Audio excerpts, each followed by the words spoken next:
Shalom, shalom, giving all praises to Yahweh, Ba'ashem Yahweh Ba'ashem Rakadash, the Bonus City Apostles and the Elders of GMS that rule and teach wisdom, scripture, salutation to my Akim that are doing this work in truth and faith and all sincerity. Today's lesson is basically going to be about the observance of the Sabbath. And, we can go. There's a Sabbath day that happens once a month, which is the new moon Sabbath. And then 7 days, every 7 days, there's a Sabbath until the next new moon. And so sometimes a Sabbath double lap on top of each other, whereas it can be, the Sabbath going out can be one day, and a new Sabbath that's going in can be the next day. So sometimes you have an overlapping Sabbath. This is Exodus chapter 35, verse 1. And Moses gathered all the congregation of the children of Israel together and said unto them, These are the words which the Lord hath commanded, that ye should do them. 6 days work shall be done, but on the 7th day there shall be to you an holy day, a Sabbath of rest to the Lord. Whosoever doeth the work therein shall be put to death. And so these laws are in place for a reason. When, under the old covenant, if you didn't follow the Sabbath,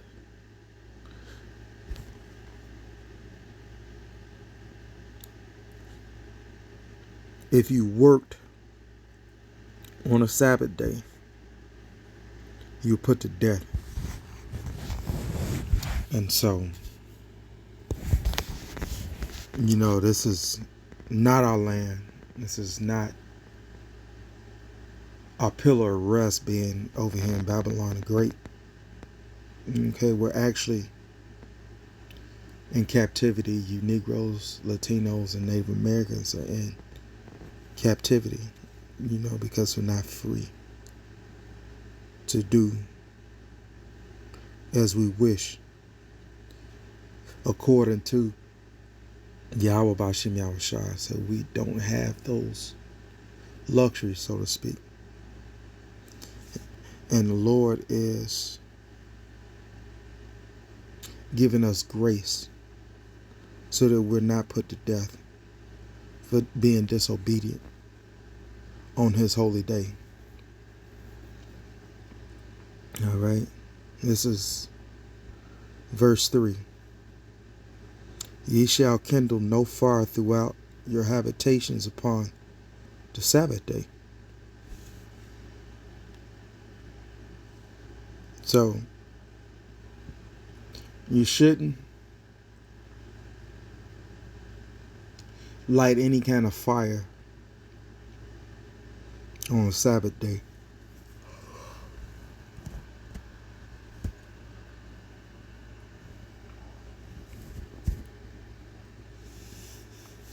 Okay.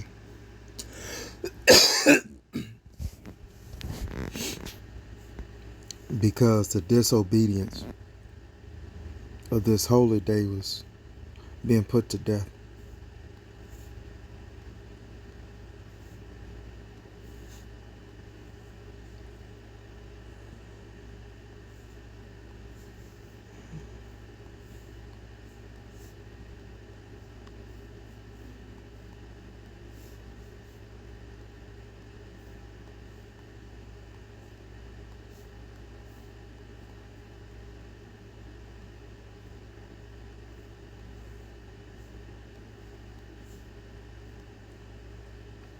Give me one moment, Akim.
Okay, this is an example of the law being implemented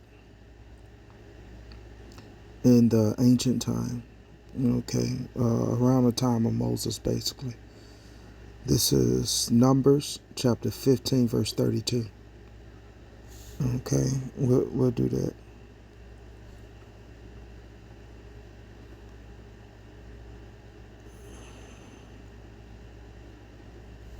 Okay, we'll start at Numbers 15 and 30.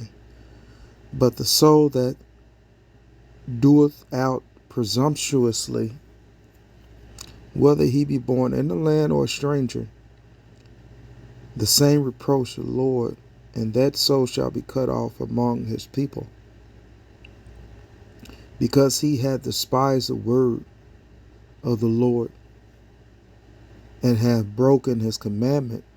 That soul shall be utterly cut off. His iniquity shall be upon him. And so this is the reason why we're under the grace period. And so we're basically rehearsing the righteous acts. Okay, because if we didn't have grace, this would be in full effect.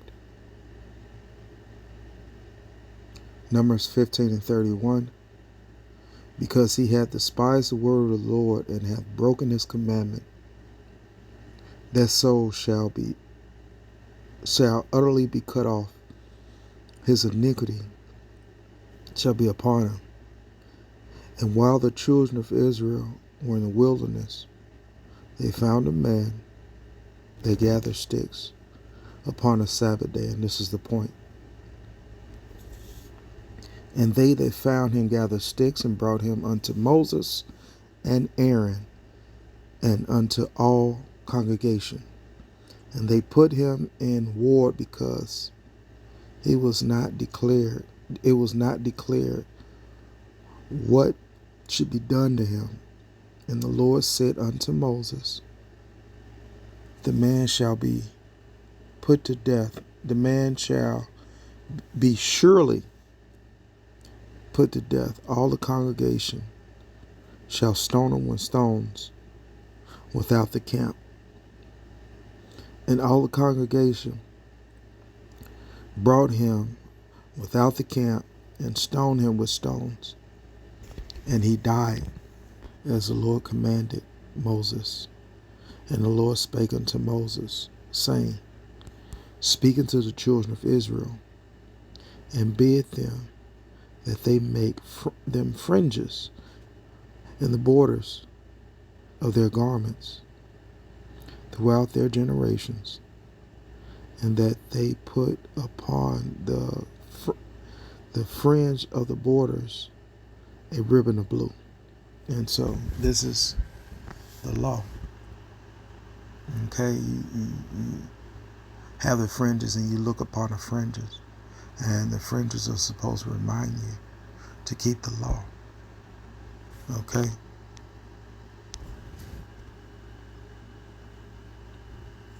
And so, knowing that you have to keep the law, this is something that must be done. The law must be kept. But since the remission of sins through the shedding of blood, the sacrifice of Yahweh Shai,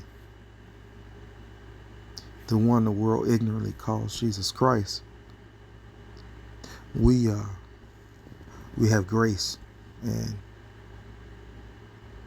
we have mercy, and we're given a chance to be brought back to the Most High. So this is basically a heads up to be as pleasing as you can to Yahweh Shem Yahweh Shai, and be as obedient as you can to Yahweh Shem Yahweh Shai. And so I'll close it out here, giving all praises to Yahweh Bahashim Yahushua, Bahashim Kakadash. Double honors to the apostles and the elders at GMS. They rule and teach word and scripture, and salutations to the Akim that are doing this work in faith, okay, and giving their bodies as a living sacrifice. Unto you I say shalom. And, Lord willing, this lesson was edifying. Until next time, shalom.